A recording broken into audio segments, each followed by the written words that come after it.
Kaameraan kenna ka ije tokko jechuudha arra Kingi Kamaal fi kuullee qabatee dhufe walumaan aadaa wannu isin jedha. Okay, mee isin lamaan addunyaa kanarratti waa dalaydanii beektanii? Addunyaa tanarratti namni dhalatteen godhin goone. Okay, mee isii malee hirribni si qaba yoo isin bilbilni hirribni si qaba Kamaal? Ayyee. Siinaasa malee hirribni nan dhufu jedhee si galche. Tole, isiin haasa'u malee rafuu jedha. Mee ati yoo kuullee atillee akkasuma? Anillee akkasuma dhugaa rabbi kalee ilgilmaan aan daawwatan.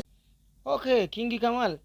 Uummanni biyya alaa jirtan jedhanii isin eegaa turanii isin jannata seenne jechaa turtanii dhugamoo soba? Namni alatti nu eegu nuti jannata tokkoffaa seenna. Yaadiin kan. Hayyee. Haga isii shamarri bareeddu ni jirti laakiin mee Kingi Kamaal laaltanii isin bakka. Namni haga bareeddu jiru addunyaa kana. Waa inni jedhu kan akkam jettamee ati? Taate kamuu fayyada. Okay, kuullee Kingi Kamaal argachuuf mee galata rabbiillee galchiti? Alhamdulillahi rabbil alamin. Okay, lama ta'a arafaa sadi ta'a kaasin jennaa horaa bulaa deebanaa.